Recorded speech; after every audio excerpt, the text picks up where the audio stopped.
Guys हम लोग आज दादी का वो बिफोर शूट बताने वाले हैं। यस, दादी को बिफोर शूट बताएंगे। ये आपने कल ही पहनी थी? कौन सी ये पहन बनाया? नहीं वो दिन ये नहीं पहनने की कभी। नहीं, अच्छी नहीं पहन तो रखी है। झूठे ये नहीं पहनने की। झूठे दादी की शक्ल देखो, झूठे है। फिर कौन सी पहने बता? आपको चाहिए? पता ना यार, ब्लॉग चल रहा तो पता नहीं नीचे बनने पेटीकोट पहनने का मना। अरे यार वो वाली पहन लो ना, ब्लू वाली। हैं? ब्लू वाली पहन लो। ब्लू वाली कौन सी होती है? अरे वही कौन सी होती है? अरे ये वाली। कौन सी? ये? हाँ अच्छी है। अरे बाप रे, चल आ जाओ। ये भी तो पहन रखी है। कोई बात नहीं, राधा रानी वाले में नहीं पहनी है ना। चलो दादी जल्दी, फटाफट फटाफट पहनो उसको। गाइस गाइस हम मिलते हैं जब दादी पहन लेंगी। ओके, हम लोग तब मिलेंगे जब दादी पहन लेंगी और उनको रेडी करते हुए दिखाएंगे। वैसे ही दादी का है, मैं क्यों कर रही हूँ, उनकी कैमरा मैन हूँ ना। सो गाइस दादी ने साड़ी पहन ली है, ये वाली। तो ये ज्वेलरी है, पहले आप ये लगाओ लो। लगा दिया मैंने। ये है राज। कब लगाया? अभी लगा रही, गर्म हो रहा है बहुत ज्यादा।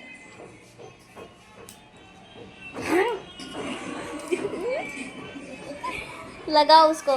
तो मैं ये लगाती हूँ दादी के, फिर मिलते हैं। यहाँ पे कुछ ऐसा है भी नहीं ना लगाने का।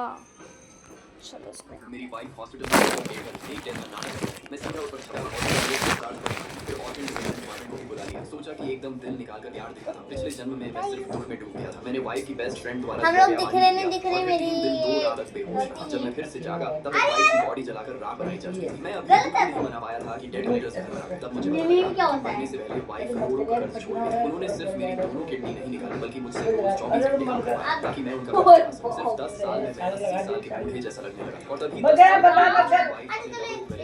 लग्जरी कार में मेरे सामने से गुजरी। उसने हंसते हुए 100 ईयर की तरफ ही कहा ये ना लगा रही है। ये पूरा फिर जब मैंने आंखें खोली बॉडी लोशन लगाया था। अटैक आया था। सामने सफेद कपड़े से ढकी वाइफ को देखकर मैं मन ही मन हंसा। अगर तुम मरना चाहती हो तो मैं तुम्हारी इच्छा पूरी कर दूंगा। देखा गाइस, ऐसी करती है दादी। मुझे पानी पीने के लिए कह रही थी। मैं होश में आकर उसे देखने लगा। पिछले जन्म में मैं यही पानी पीकर बेहोश हुआ था। मुझे लगभग 100% यकीन था कि इस पानी में कुछ मिलाया गया है ताकि मैं लियू रुयान की फेक क्रीमेशन मिस कर। मैंने ग्लास नीचे रखी और वांग मन्यून की रोकने की परवाह की बिना लियू रुयान के बेड तक गया। मैंने चादर हटाई। लियू रुयान का चेहरा लाल था और उसकी सांसें भी नॉर्मल लग रही थी। पिछले जन्म में मैं इतना दुखी और बेवकूफ था कि मुझे ये सब दिखाई नहीं दिया। मैंने हाथ उठाया और एक जोरदार थप्पड़ उसके चेहरे पर मार दिया। लियू रुयान जरा भी नहीं हिली। लगा था कि वो पकड़े जाने के डर से पूरी एक्टिंग कर रही थी। वांग मन्यून से लगा कि मैंने लियू रुयान की फेक डेथ कर दी। जीजा जी आपको अरे बाप रे, अरे वाह, मैंने भी पहन रखी है, सुंदर लग रही है। मैं रोते हुए बोला मैंने तुमसे कहा था हेल्थ का ध्यान रखो। तुमने मेरी बात क्यों नहीं मानी? अब मुझे अकेला छोड़कर चली गई। मैं क्या करूंगा? वांग मन्यून हकी बकी रही। मैं उससे बहस करने की मूड में नहीं था, इसलिए सीधा फोन निकालकर कॉल किया। हेलो, यहाँ ऑर्गन डोनेशन करना है। अभी डेथ हुई है, जल्दी आइए। वांग मन्यून बोलना चाहती थी लेकिन अपनी पहचान की वजह से कुछ नहीं बोली और जल्दी से किसी को मैसेज भेज दिया। कुछ ही मिनट में ऑर्गन डोनेशन वाले लोग पहुंच गए। मैंने उसका चेहरा बनाकर कहा मेरी वाइफ बहुत दयालु इंसान है। उसकी अचानक मौत हुई। मैं चाहता हूँ कि उसका जीवन किसी और के काम आए। साफ भावुक होकर बोला सर आप बहुत महान हैं, बताइए कौन सा ऑर्गन डोनेट करना है?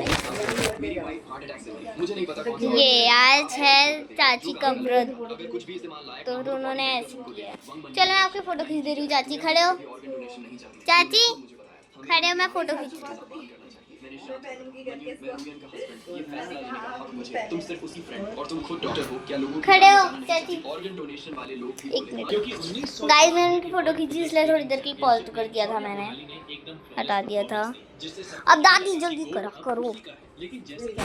हम लोग दिख रहे हैं नहीं दिख रहे मुझे नहीं पता। देखो गाइस, अरे बाप रे, तुम ऊपर दिख रहे हैं क्या? अरे यार पहले पहनो यार। अरे बाप रे, क्या कर रखा है? पोडियम पर खड़ा होने के लिए भी मजबूर किया गया, जिससे वो सबके सामने रो पड़ी और अपना मेडल उतार दिया। रिपोर्टर्स के पूछने पर उसके पास कोई जवाब अरे नहीं। बैठो आप, और उसको फिर आया बहुत लंबे देखो। 1998 ओलंपिक्स, जहां उसने खुद को अपनी लिमिट तक पुश कर दिया और उसका परफॉर्मेंस पहले से कहीं ज्यादा पावरफुल था। लेकिन रूटीन के बीच में ही वो एक लैंडिंग मिस कर गई, जिससे उसके गोल्ड जीतने की सारी उम्मीदें खत्म हो गई। लेकिन इसी के साथ हिस्ट्री में अब कुछ बदलने वाला था, क्योंकि अब उसके पास खोने के लिए कुछ बचा ही नहीं था। इसलिए उसने एक ऐसा मूव ट्राई किया जो इतना खतरनाक था कि उसे सभी आइस स्केटिंग कॉम्पिटिशंस में बैन कर दिया गया था। और जैसे ही उसने जंप लिया, वो चलो फ्रांस चलते की हैं। पहली स्केटर बन गई जिसने 1 फुट बैकफ्लिप को आओ पहले फोटो खींच लो। लैंड कर दिया। हालांकि इस मूव आ की जाओ। वजह से उसके गोल के 2 पॉइंट्स चलो गाइस, आप लोगों की पहले फोटो खींचनी हो रही,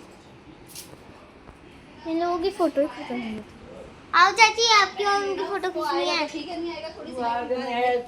खड़े हो।